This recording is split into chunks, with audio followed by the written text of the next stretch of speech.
have Valdana on the line.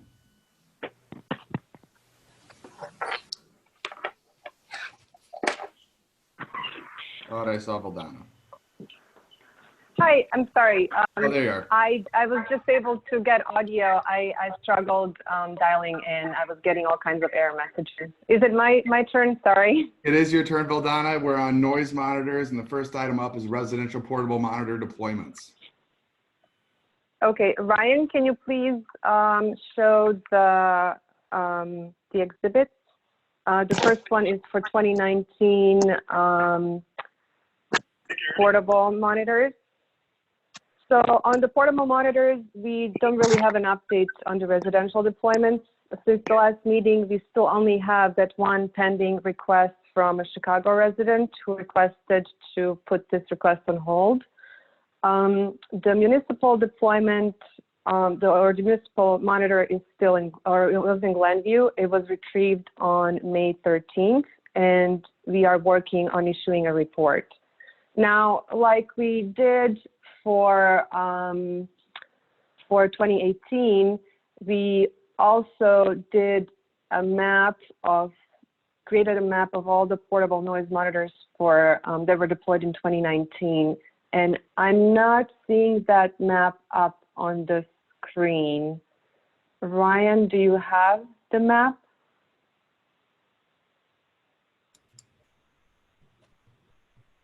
Yes, it's up. Thank you. Thank you. So this is a map of all the residential deployments that we, and municipal deployments that we made in 2019. There were a total of 10 deployments. 9 of these were residential and 1 is municipal. The municipal is designated by the letter J. It was deployed to Niles for 5 months. And we extended this deployment because there was some air conditioner noise that was interfering, and we had to extend it to get more accurate data. As you can see, the majority of the deployments were to the west and the northeast of the airport, and they reach as far west as St. Charles and then as far northeast as Wilmette. In the legend on the right side, you can see the site numbers and associated deployment dates. And if you're interested in looking at the reports for each of these deployments, they're posted on our website on flashchicago.com. Any questions about the map of residential deployments in 2019? Questions for Valdana? Thank you, Valdana. Are we moving on to the flight? Do you have anything else? I do have the long-term portable monitor report. Ryan displayed it first, if you don't mind sharing that, Ryan. Thank you. This report is for Site D, which is in Chicago, Ward 39. And the average aircraft DNL for March was 60.1. And those are all the updates on the noise monitors. All right, thank you, Valdana. Moving along to the Fly Quiet program. I'll hand it off to Ryan, I assume. Yes, good morning. Let me pull up the 2019 annual report. Can everybody see that?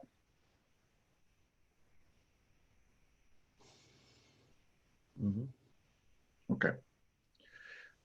So for 2019 annual report, this is something we started doing last year, where we compile all the data for the previous year and annualize it and summarize it for the year, so we can get a picture of what the Fly Quiet program looked like over the year.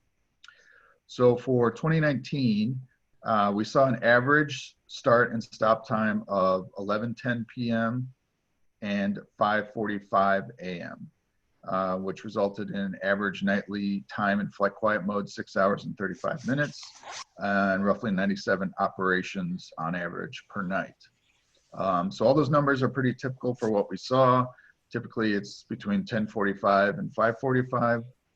We did see a little bit later start average than we'd like to see, but we'll go through the numbers further.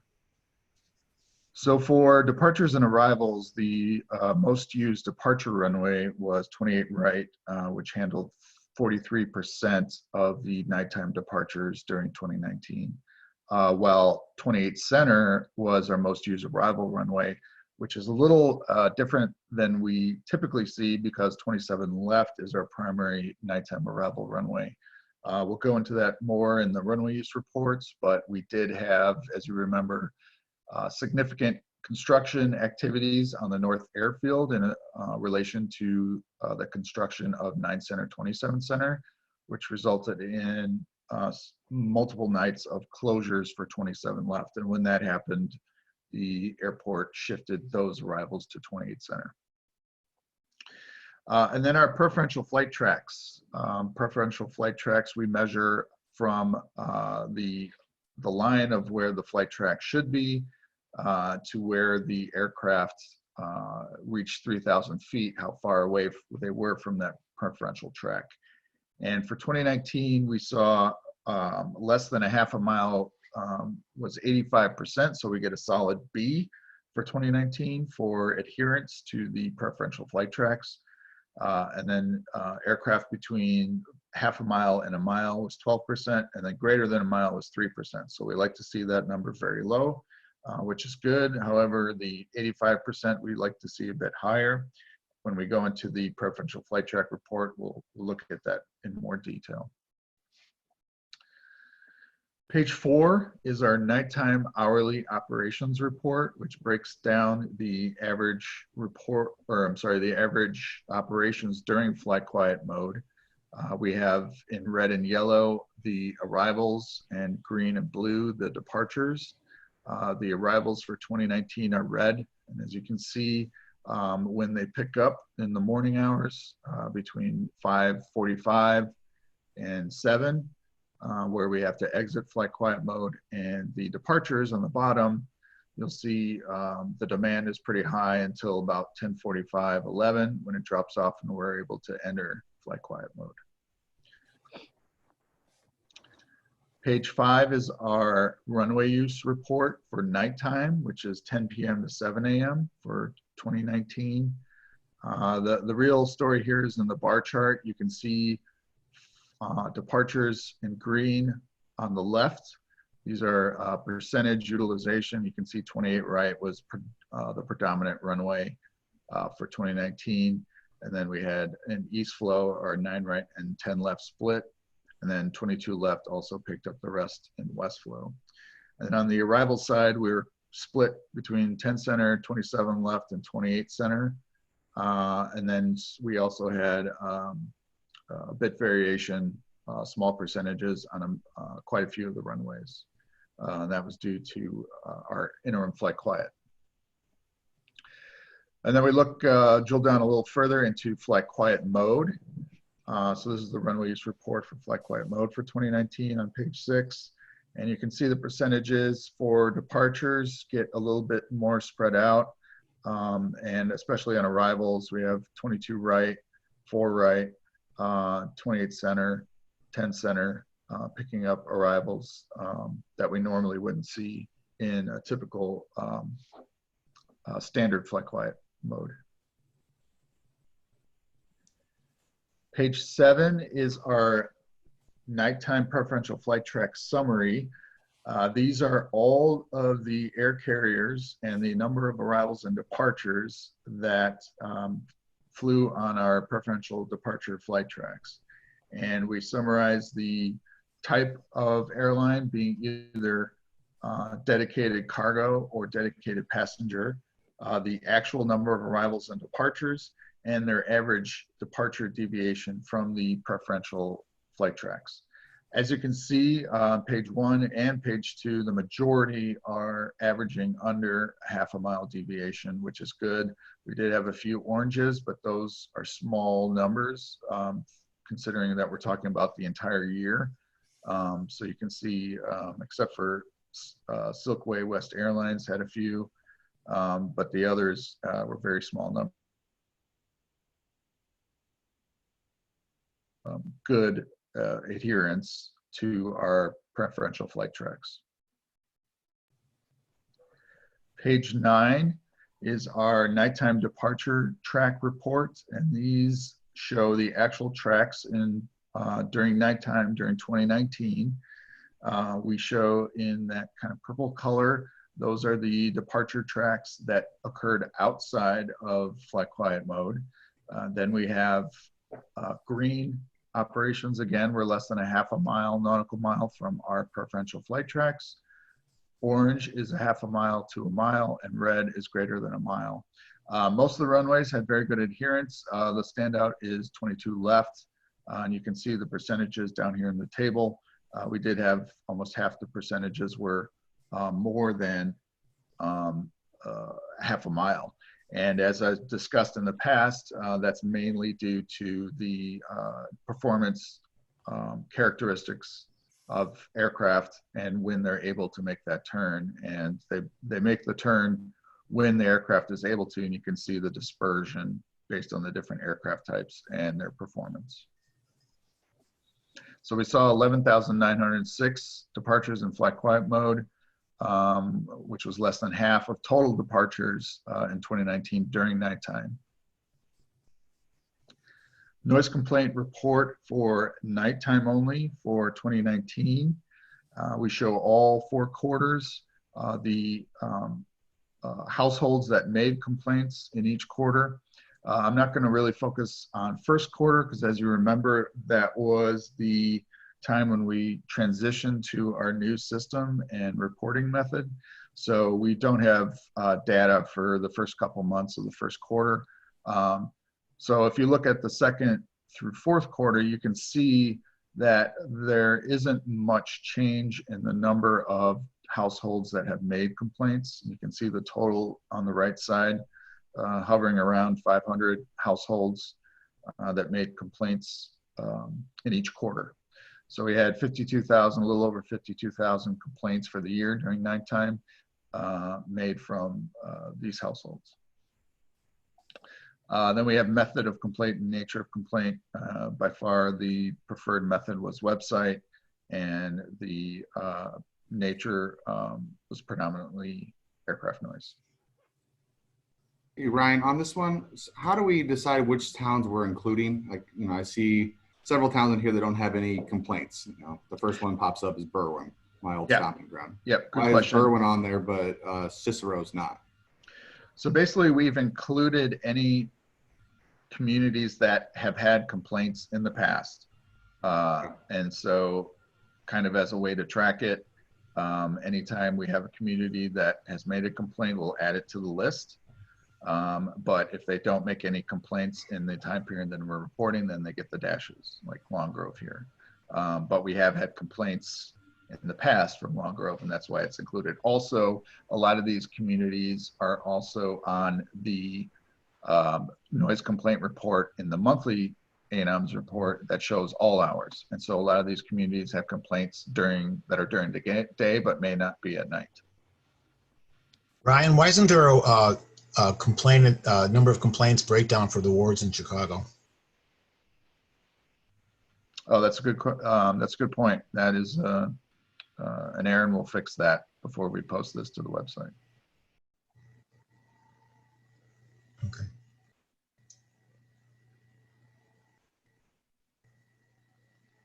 Any other questions about complaints? Okay, noise monitors. Again, we have 36 permanent noise monitors around O'Hare. Page 12 is our nighttime aircraft noise report for 2019, where we just list the aircraft LEQ, which again is different than DNL because we're talking about a time period less than 24 hours. This is 10 p.m. to 7 a.m. And at the far right column is our LEQ numbers. So you can kind of track going back the running total for the last 10 years, different monitors, how they've performed over the years. Again, some of these are new and will not have data in previous years, but this is kind of a useful historical look at nighttime noise levels, and we'll keep adding to this table as the years go on. Airline ground run-up report. This is the report for the ground run-ups that occur at all hours on the airfield, not just nighttime.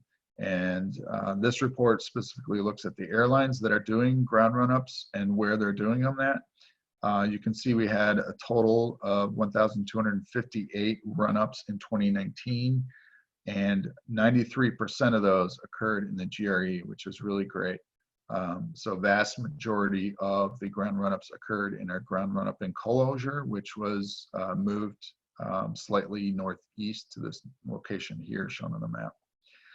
The two big airlines that use the GRE are United and American, and you can see their percentage usage. American Mainline, 90%.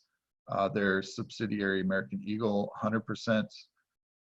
United Mainline, 68%, and their subsidiary United Express, 100%. And then we have a breakdown of all the aircraft types that have done run-ups and use the GRE. You can see the vast majority of medium to small aircraft have 100% adherence, while some of the larger aircraft do not have good adherence for use in the GRE. But again, a good overall percentage of adherence to using the ground run-up enclosure during the all hours. That completes the Flight Quiet report for 2019. There are no questions. I'll move on to the. Wait a minute. I'm sorry. Yeah, my question is why? You say that the run-ups are larger airplanes don't engage. Why is that true? The larger planes. Well, there could be a number of factors. The first one is obviously if an aircraft doesn't use the GRE, it could be one, the GRE is occupied by another aircraft.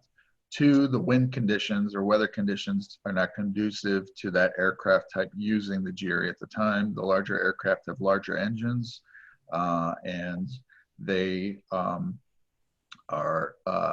need a certain wind condition in the GRE to use it. And then the third is kind of an airline policy as far as how many people are able to be dedicated to moving the aircraft into a GRE. Because some of these larger aircraft have to be towed into the ground run-up enclosure, it requires a tug driver and also wing rockers. And there are times, periods during the day or night where an airline may not have the number of people appropriate to safely move the aircraft into the GRE. So they opt to not use it and instead taxi it to an alternate location and do the run-up. But they produce the most noise, right? The larger aircraft. Some, not all, like 787 is actually much quieter than some of our medium-sized aircraft. But yes, typically they are loud. The 747 is one of our loudest aircraft types. Is it generally safe to assume that United and American have generally the same fleet mix? Well, yes, but the bigger question is what types of aircraft in that fleet are actually doing maintenance at O'Hare that require run-ups? That is a good question that I don't really have a specific answer to today, but that's something we can look at as far as between United and American. They're with their maintenance facilities on the field. What aircraft types are they actually doing significant maintenance on that would require run-ups on a regular basis? Right, because Evan Summers Awards, I give American Airlines a A- and United a D+. Yes. Can we go to the departure headings real quick? I want to talk about, now that we can see it in aggregate for 2019, 4 right, 2 left. What are we going to do about this? How are we going to solve this? Is this just changing the heading? Well, one option is, like we've discussed in Flight Quiet Committee at the last Flight Quiet Committee meeting, there seems to be further interest in pursuing RNAV procedure. This runway is ripe for that to solve this issue. An RNAV procedure would help to tighten this up into whatever path we choose. And then vector headings, if we stick with vector headings, there are some things we can do with vector headings, get more detailed with the procedure as far as when the turn is made, and altitudes as well, something we can look at to help with this issue. So there are things that we can look at that would help. And I guess the logical question there is, do we care? I mean, are those deviations, are those impacting people, or are those actually flying over compatible land uses as well, and we don't care? So I know North Lake is heavily industrial there. Berkeley's pretty heavy residential, so maybe we're okay with it. Well, that's something that we'd like to look at in Flight Quiet Committee, and once we get into alternatives and looking at impacts, doing some comparison to see, so the committee can see what, is this as big an issue as we think it is, or are we okay with it? Is the dispersion okay because there's compatible land use, or it seems to concentrate over areas that may be more compatible? Well, correct me if I'm wrong though. Fly Quiet Committee deals with the nighttime hours. This is a 24-hour problem. No? No, this is just, so this is Flight Quiet. Okay, this is just the Flight Quiet. I got you. Okay. Got you. Yeah, during daytime, the airport operates with various vector headings, so they do not make specific turns as they do in Flight Quiet. That would be something Flight Quiet should look into. Any more questions for Ryan on the Flight Quiet report for 2019? I think I saw a hand from Brian Gilligan.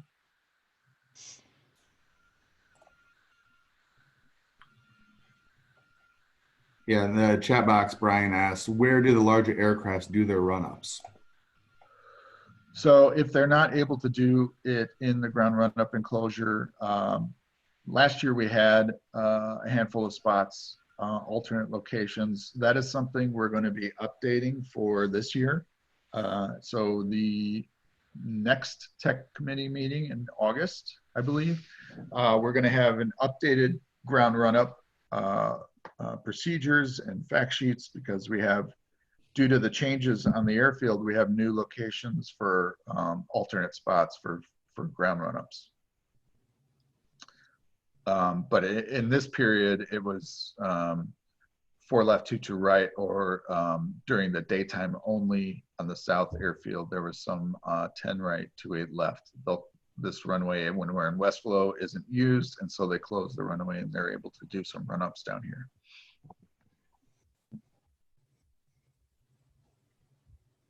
All right, I don't see any more questions, so we can move on to the Q1 2020 Flight Quiet report. Okay. So now let's look at where we're at for first quarter 2020 with the Flight Quiet program. First quarter includes the months of January, February, and March. So March, it is going to capture a little bit of the COVID-19 impacts that started about mid-March. But highlights, we saw an average start time of 10:47 p.m.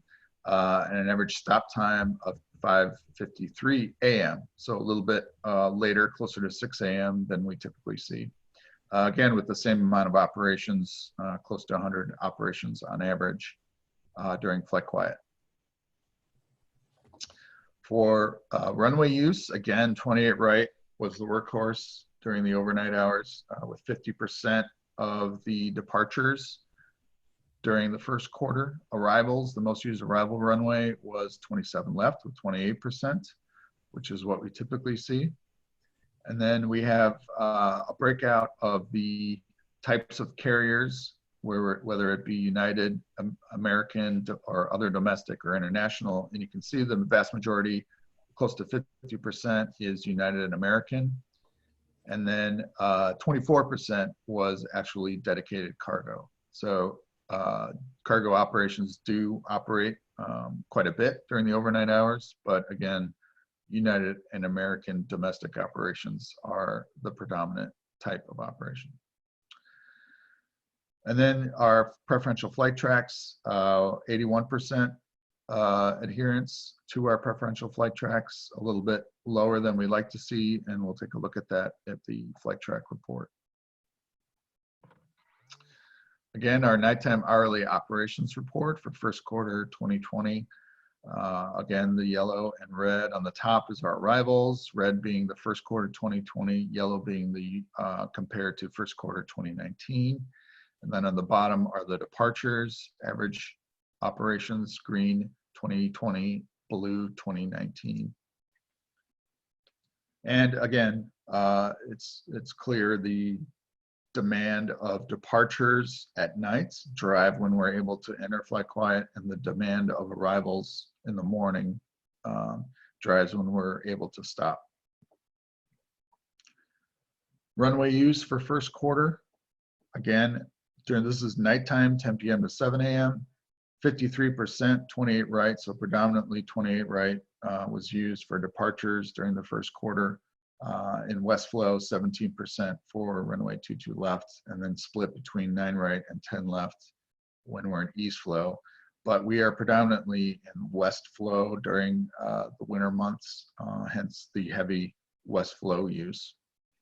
On the arrival side, 27 left was our predominant arrival runway during nighttime, and then 28 center as well. So split between those two runways, and then we have a little bit shared on west flow. And then on the east flow side, 10 center was the predominant arrival runway. And then when we look at during actual flight quiet mode, we see a little bit more dispersion. 28 center picks up, 22 left picks up a bit more. We actually have 1% on 27 left. And then on east flow, 4 left, 9 right, and 10 left were used. And on the arrival side, again, dispersed a little more. 4 left, or 22 right arrivals, 14%. That's a significant increase thanks to our interim flight quiet rotation program. 28 center and 28 right as well picked up quite a bit. And then on east flow side, you see 4 right, 5%. Much higher than we typically see without interim flight quiet. And then we have our nighttime arrival summary for our 2 most used arrival runways. This is just a list of all the airlines and the number of arrivals that occurred, actual arrivals that occurred during the quarter as compared to 2019. For 27 left, we saw 1,208 total arrivals on that runway during flight quiet mode. And you can see we split that out between dedicated passenger and dedicated cargo operations. 28 center has a much longer list of airlines that have used 10 center during the first quarter in flight quiet mode, with 1,523 total arrivals on that runway. And again, predominantly you can see the standouts: American, United, and FedEx as well. It was a high airline that used that runway. Nighttime preferential flight track summary for 10 left.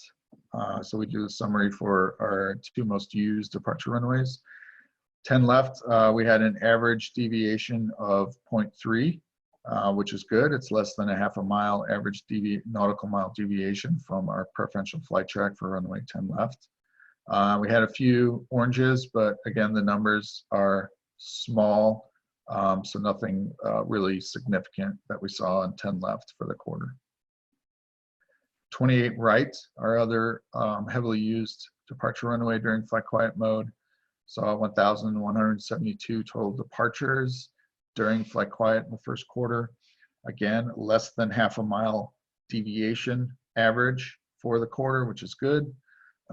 You'll see some of the oranges, but no reds for 28 right in first quarter, which we like to see. Our nighttime departure track report showing the actual tracks during first quarter for nighttime, 10 p.m. to 7 a.m. Again, you can see our most dispersion was on 22 left. We only had 33% adherence to that preferential flight track, where over 60% was greater than a half a mile. And our noise complaint report for first quarter. Again, we show the current quarter and break it out into the 3 months, January, February, and March. And the total for the quarter, total complaints. Each community has the total number of households that made complaint in each month. You can see they are pretty much the same for every month. Around 200 total households for each month in the first quarter, with 16,107 total complaints. Again, during the winter months, we see complaints typically go down because most households have their windows closed, and it's when spring, the months we're in right now, May, June, July, is when the complaints start to pick up because windows start opening and people are outside more and notice it more. Website, again, was our most preferred method of complaint, and aircraft noise was the predominant reason for the complaint. Our noise monitor locations, 36 permanent noise monitors around O'Hare, and we have our nighttime noise report in aircraft LEQ for first quarter 2020 as compared to the same period last year. We color code them by the difference in that comparison. So anything red is a increase of a decibel or more between first quarter 2020 and first quarter 2019. Green is a decibel or less, while black is no more or no less than a decibel difference.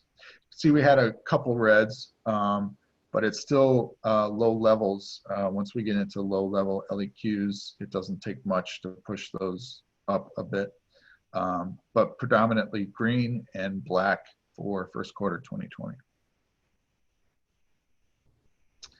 Ground run-up report for first quarter 2020. Again, this is the airline ground run-up report, where we break out the airlines, the number of ground run-ups they did, and if they did them in our GRE. You can see for the first quarter, 92%, again, which is great. We have a 93% running average for GRE adherence for all run-ups, which is really good. And then the breakout by our major carriers, American saw 87% in the first quarter, United Mainline only 67%. The types of aircraft that used the ground run-up during the first quarter 2020, again, the smaller regional and narrow body aircraft had really good numbers, whereas some of our larger aircraft, 757, 747, didn't do any during the first quarter, but we saw a little bit less adherence on some of our larger aircraft. And that completes the first quarter 2020 FlightWire report.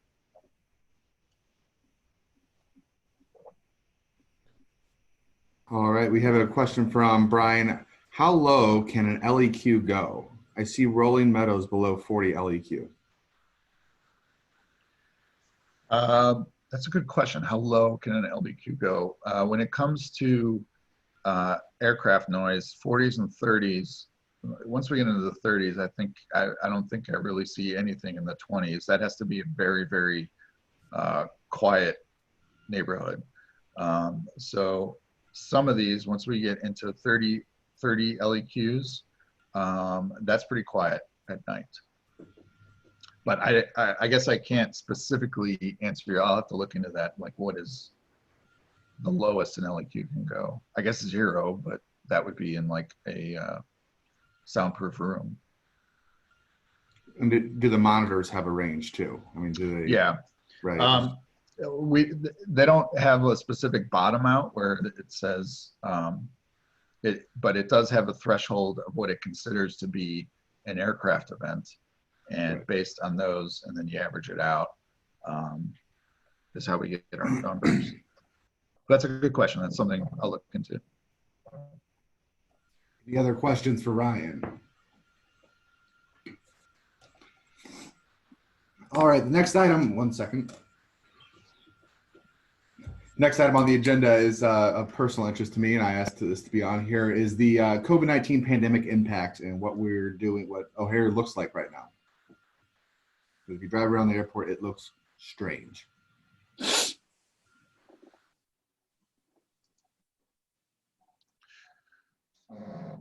Okay, can everybody see this? Evan, can you see the presentation? Okay. I'm not sure if I share my screen or the actual program. Brian, we can see it, or we were Okay. able to see it. Sorry about that. There we go. Back, Jeanette? Yes. Okay. So, yeah, we wanted to take a look at how this COVID-19 pandemic has affected O'Hare and also the national aviation system. Obviously, it's had a pretty significant impact, as you've all probably experienced with the low level of operations that you've seen over your communities the last couple months. But we wanted to show you in more detail what that actually looks like. This first slide shows the aviation system shock and recoveries. This is something we put together to kind of give a historic look at the impacts to the aviation industry and how it's recovered in the past. These are quarterly revenue in millions of in-plane passengers going back to the 1970s. You can see some significant events. Red dots refer to fuel shocks, where basically the price of oil went up quite a bit. As you can imagine, the price of oil has a heavy impact on the airline industry. In the gray bars represent periods of economic recession that we've seen historically. And then the blue dots represent direct events that have had a direct effect on the airline industry. You can see airline crashes, wars, previous outbreaks of influenza, terrorist attacks. I don't know if many of you remember the Icelandic volcano eruption in the late 2000s that resulted in significant reduction in the operations that were able to go to Europe. And we look at this compared to the COVID-19 impact, and as you can see, it is a very significant impact that we've seen to the industry as compared historically.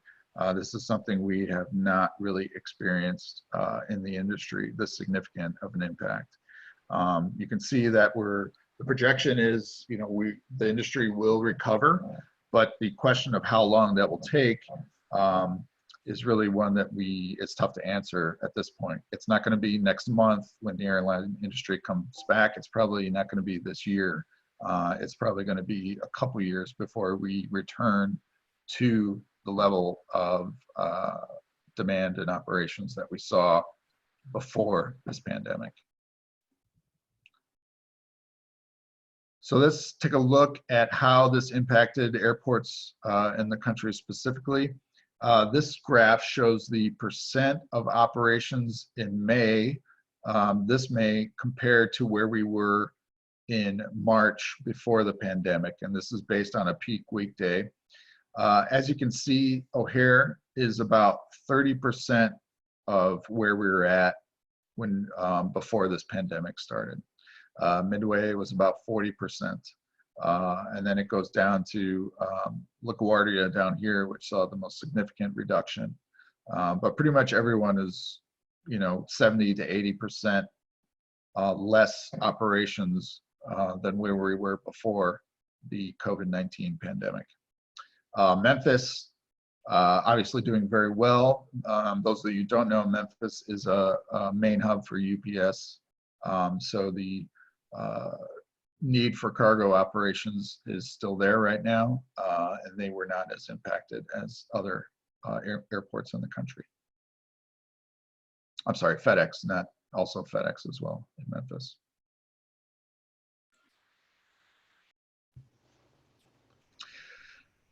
These are the national traveler volumes based on TSA data.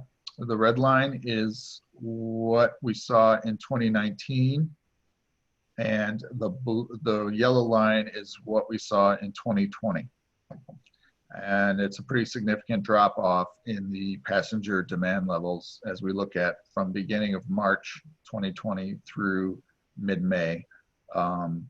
Very drastic reduction in passenger demand. We look at operations specifically at O'Hare. Again, yellow being 2020, red being 2019, 70% reduction that we're seeing through May of this year. We still haven't, we're starting to see an upswing, but nothing really significant at this point. Midway operations, these are average operations per day for Midway, 66% reduction. They bottomed out in April, but we're starting to see a little bit more operations. But again, the operation levels are, the scale is vastly different between Midway and O'Hare. So yes, we see some increase, but we're still not talking, not that much. It doesn't take much to see a percent improvement. So this shows the O'Hare passenger operations versus dedicated cargo operations. And so on the left, we show the average operations per day for each month beginning in January 2020. And these are for dedicated passenger operations, meaning the United and American, that their main revenue, the flights are for passengers, versus dedicated cargo, which is predominantly cargo operators that do not have passenger seats. And you can see that passenger demand has significantly dropped off, but we've seen an increase in cargo demand. Cargo has increased quite a bit at O'Hare, mainly due to the pandemic and the need for medical supplies. And we've also seen airlines like United and American, they have aircraft sitting empty, start to use those aircraft to also carry cargo in the belly instead of passengers at this point, because there is such a demand right now for moving medical supplies. And I also included this. There was an article in Forbes recently that O'Hare's transitioned right now to become the nation's top trade gateway during this pandemic. And mainly it's become moving medical equipment in and out of the area and the country. It's become a hub for trade during this pandemic. And we can see a lot of the domestic carriers, American, United, like I said, transitioning some of their aircraft, instead of carrying passengers, they're carrying quite a bit of cargo. So that's something we've seen, quite a bit of a transition. However, you can see the scale here, the operations per day. We're not talking about cargo taking over as the predominant operation at O'Hare, not at all, but it is an increase that we've seen comparably. So O'Hare's seen significant operational impacts, again, 70% down from where we were before this pandemic. How long it will last is hard to say. We predict at least a year or two before we start to come out of this. It all really depends on availability of testing and vaccines, and how the airlines and airports are able to transition into this new reality that we're in with diseases like COVID-19. But on the other side, we have seen our airline partners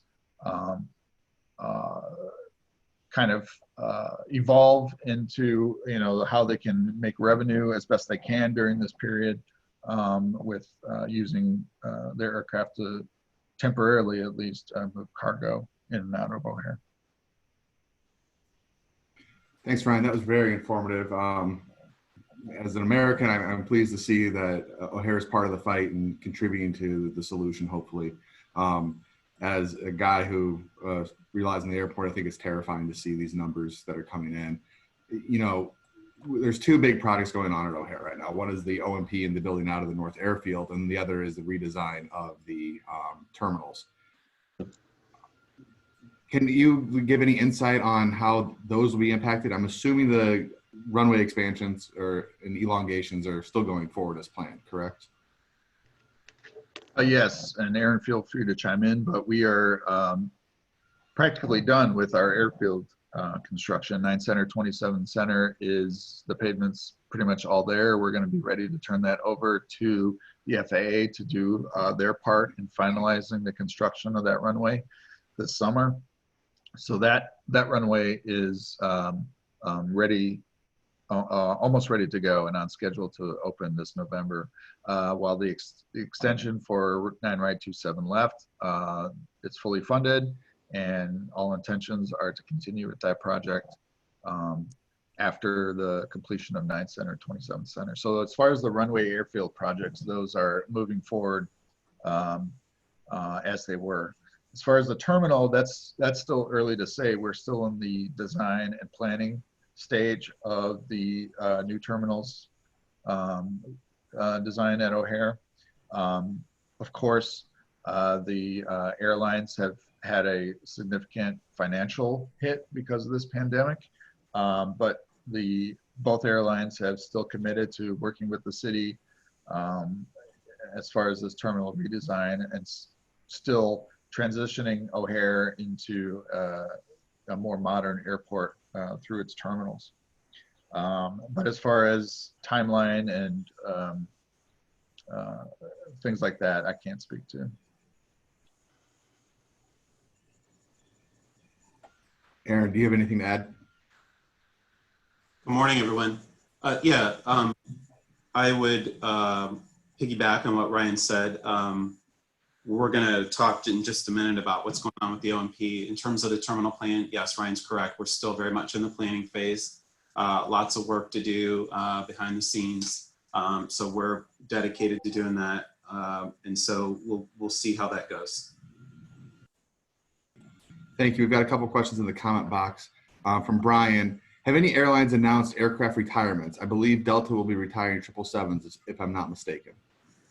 Yeah, actually, there's been a number of airlines that are taking advantage of this pandemic while a lot of their fleet is grounded to start retiring aircraft early and making modifications to their fleet, making their fleet a little more leaner and cost effective with the types of aircraft they operate. American Airlines, as well as Delta, has significant retirements. I can't off the cuff list all the different aircraft types that they're looking to retire, but yes, all the airlines are really taking a close look at their current fleet, and while we're in this period of this pandemic, how they can transition their fleet to something more economically feasible for them as far as operating costs. And so that means some of these older aircraft that are more expensive to operate, they're looking to retire early, which is a good thing for as far as noise impacts, because the older aircraft tend to be the louder aircrafts. And so the sooner those get retired and phased out for newer aircrafts that have more efficient and quieter engines, the more benefit we'll see as far as noise impacts. And did I hear correctly that Delta also retired the MD-80s and they're the last operator at O'Hare? Yes, they are the last operator of that aircraft type at O'Hare. And yes, I believe you are correct. It has retired the MD-80. I'm not that smart. Ron texted that to me. So we have some other questions.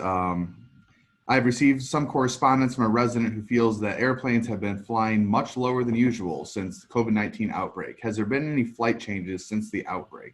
We've actually received that same complaint here in Bensenville. Yeah, we've heard that as well at the city through the complaint system as well. Some people noticing at least a change. Couple things I can say. One is with this low level of operations, people notice an aircraft more than they would before because they're not as frequent. And so when they hear an aircraft, it's more they look up and maybe it's a little bit of a perception thing. Those aircraft may have been operating at the same altitude before, but they're just noticing it more. However, we have seen, because of the low operation levels, we have seen air traffic, because the skies are less crowded, they're able to vector in aircraft a little differently than they would in a much more congested airspace that we saw when we were fully, we had higher operation levels. However, that does not translate to aircraft flying lower. There are no changes to procedures at O'Hare. There are no changes to flight paths specifically at O'Hare, but there are some changes to how the airspace is being used with less aircraft. There are things that air traffic has to do because there's so many aircraft and space them out safely, but when you have less aircraft, they're able to bring in aircraft to final, from base to final or downwind to final at different locations than they would in a situation when there's higher operations. But we have not seen lower aircraft flying. I think there's also some perception there too. I mean, when the 747 flies over you, it feels a lot closer than when like an A320 does, right? Yes. And just to add to what Ryan said, you know, for all of you, many of you are accustomed to the aircraft going all the way to Lake Michigan when we're in West Flow, and then they'll go turn around and come back. So without as many aircraft in the skies, that's not necessary. And so that's where Ryan's describing that air traffic has more flexibility. They don't need to route planes all the way over to the lake. They can vector them in a more efficient manner. Thank you. And one final question on this from the audience. I have heard that some airports have or are considering installing temperature devices. Is O'Hare considering installing these in the future? Chairman, I'll take that. I'm not sure yet. The city of Chicago is still finalizing its plans for what, you know, return to work is with increased passenger volumes. That's sort of a citywide issue. I'm sure that that's something the commissioner is discussing with the mayor and our airline partners and TSA for sure. That's really more of a business decision that has to do with return to normal operations and what might that look like as we gradually phase back in. So to be honest, I don't know the answer. That's not something that I'm involved in the environment and noise world. But I'll forward that question to the commissioner. All right, and I think I screwed up on that. Elias is not a member of the audience. We're on the board here. So I do think, to Aaron's point, you know, a lot of this, when we start returning and trying to get that passenger volume back up to this long-term success of the airport, we'll need to have a sense of security. Whether that's true security or security theater will remain to be seen. We'll move along to O'Hare airfield changes. Let's try to breeze through this, kind of run out of time. Yeah, Chairman, I'm going to go ahead and try to grab my screen. So I'm going to walk you through the latest airfield changes. Can you see that, Chairman?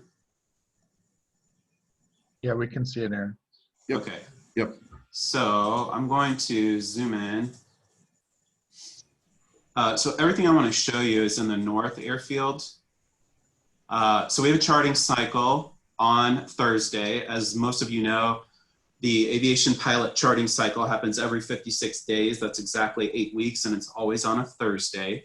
So these are the changes to the O'Hare chart for the cycle that coincides with this Thursday, May 21st. So what's interesting is here where you can see my mouse on the left-hand side of the screen, you can see there's a good amount of pavement that's been demolished from the old runway 14 right, 32 left. And as a result of that, you're seeing increased taxiway network here and then above up here. And so what I'm going to do is sort of walk you left to right across the screen. Here, we have a little stub taxiway that was previously called Sierra Sierra. That's now Echo. And what that's doing is sort of connecting all of this taxiway from west to east So this line right here where my mouse is the future 9 center, 27 center. As Ryan mentioned, most of that pavement is in place. The CDA desires to turn that over to the FAA this summer so that they can finish their installation work for lighting and navigational systems. So what you're seeing is there's a parallel taxiway north of the runway, then you've got the runway, and then south of that is parallel taxiway Echo. So this change is just tying in Echo to the rest of the network. Then here north of the runway, they're doing some transition taxiways here. This is the hangar portion in the northwest side of the airfield. So they're extending Delta to facilitate traffic going all the way through. And then if they want, those aircraft can go up taxiway Charlie 3 to get over here to the GRE. And as a result, you're seeing a similar tie-in over here, taxiway Delta between Yankee, which is the hangar taxiway, and Charlie 3 is the new name for the taxiway leading you to the GRE. That's been reconstructed. So lots of little things going on. But I think for me, the biggest highlight for all of you is to see this pavement, you know, shown in a dashed line, which is a strong indicator that we are on track for opening that runway later this year. You can see some of these crossfield taxiways, and then these angled taxiways are what we call high-speed taxiways to facilitate, you know, aircraft that are arriving, being able to turn off and taxi into the terminal core. That's kind of it for the north airfield, and then you can see all's quiet on the south airfield. Everything is working well, so we're just trying to get the north airfield completed and on par with the south airfield. As Ryan mentioned, 9 Center is going along quite nicely. That work's been underway for about 4 years now, and that was divided into 4 construction bid packages because the work was so enormous in terms of relocating utilities, earth moving, paving, lighting, etc. 9 right extension is already underway. That is going to happen right here. That is scheduled for the end of 2021. So in about a year and a half, that will be the last major component of the OMP airfield changes. That 9 right construction work is divided into 2 bid packages. One of them is called the 9 right west package. And then the 9 right east package was just awarded a couple of weeks ago. As we've probably talked about in the past, the governor has deemed airport operations as essential infrastructure as well as construction. So all the construction companies are having a good opportunity this summer and the spring to dive into these construction projects. And that's very encouraging. So we look forward to continued work on the OMP and wrapping that up by the end of next year. Are there any advantages gained by the low volume of operations and the ability to work more and speed up the construction? I would say yes, but not for these construction projects. So it's really more with respect to pavement maintenance, Chairman. In the terminal core, there's just as you see the roadway crews at IDOT and the county, you know, transportation departments doing roadway patching, paving. That's happening around the terminal core. So my coworkers that are in charge of that are able to get more access to what we call the ramp area in terms of patching concrete panels on the airfield ramp and joint sealing, work like that. Up here, this is 9 Center work is sort of all, you know, free, and so they are unencumbered in terms of what they can do. I think what's happening on 9 Right is already underway, so they're doing just fine. 9 Right East, the contract was just awarded, so I would imagine they're still in the submittals phase, and they'll be mobilizing and getting ready for field work in the upcoming weeks. Then this kind of dovetails in with the last item. With the amount of aircraft that are being parked at the airport, is it impacting how the runways are used or taxiways? Runways, yes. The south runway is currently out of service. That is this runway down here, 10 right, 28 left. We do have aircraft in the vicinity of 10 right, so that runway is currently not being used.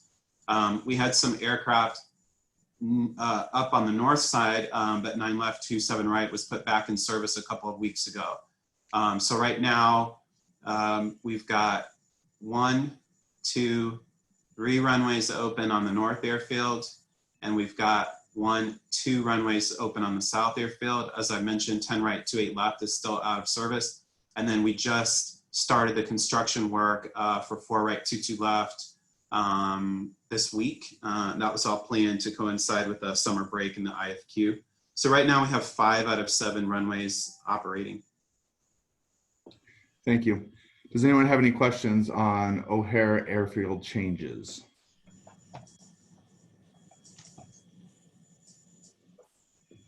Hearing none, the next ONCC technical committee meeting will be held on August 18th.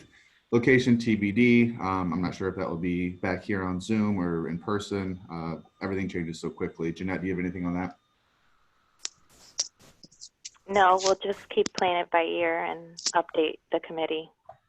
All right. So if there's no other further comments, we'll move on to comments from ONCC members. Do any members have any comments? I have a quick one, Mr. Chair. Yes, Mr. Co-Chair, go ahead.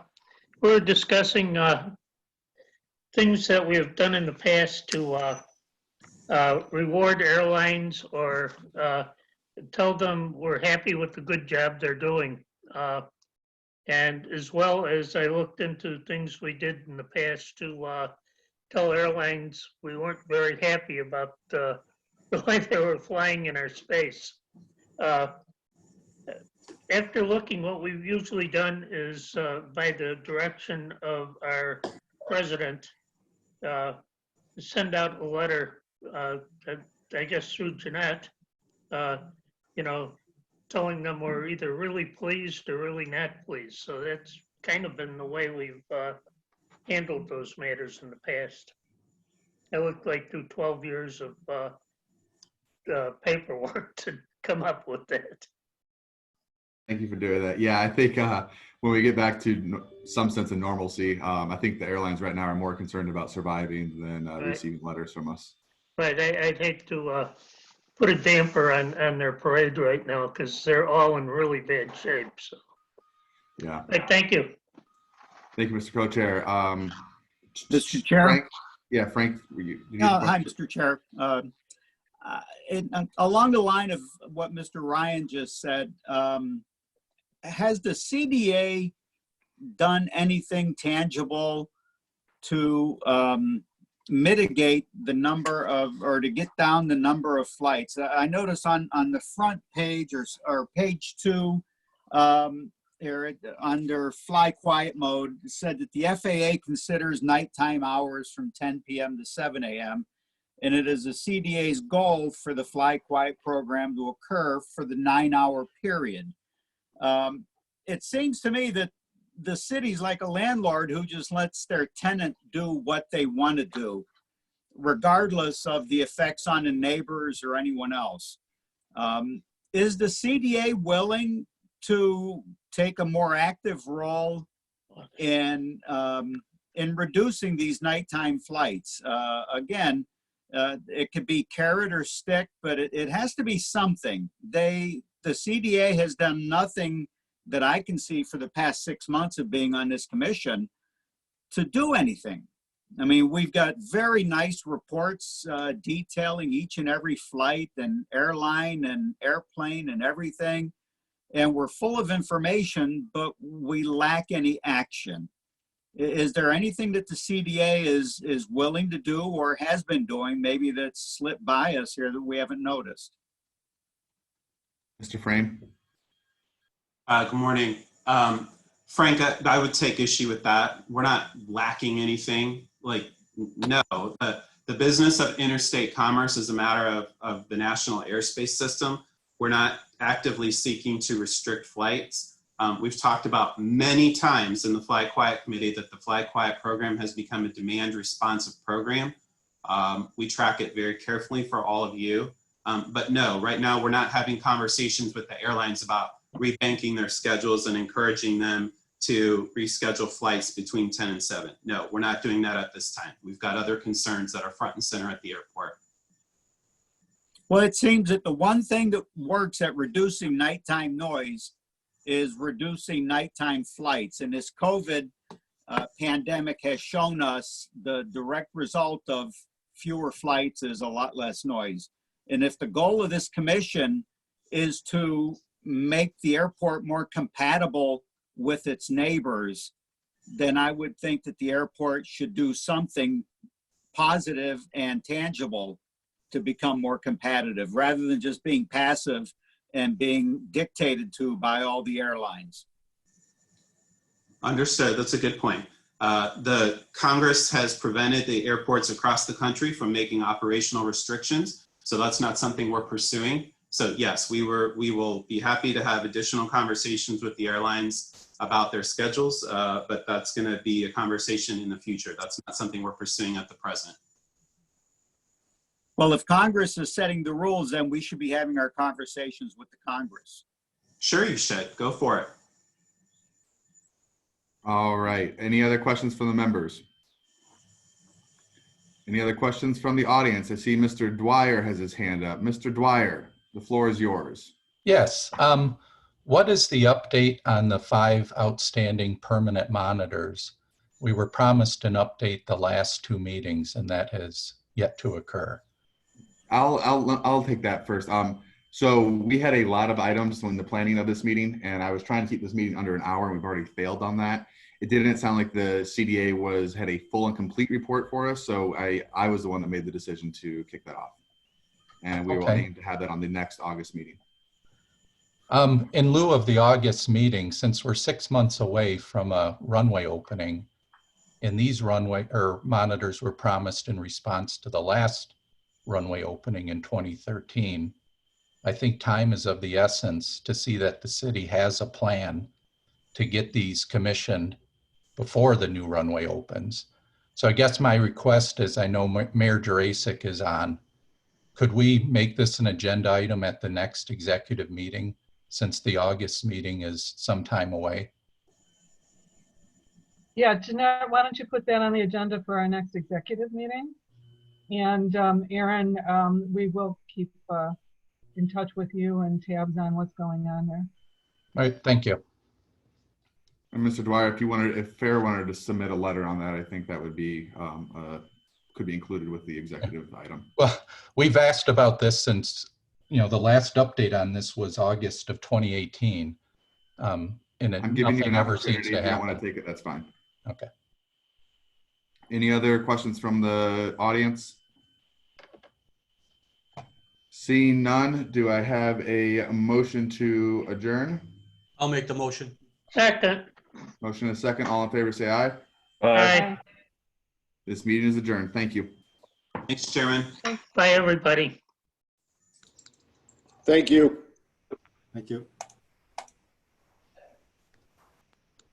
Stay dry.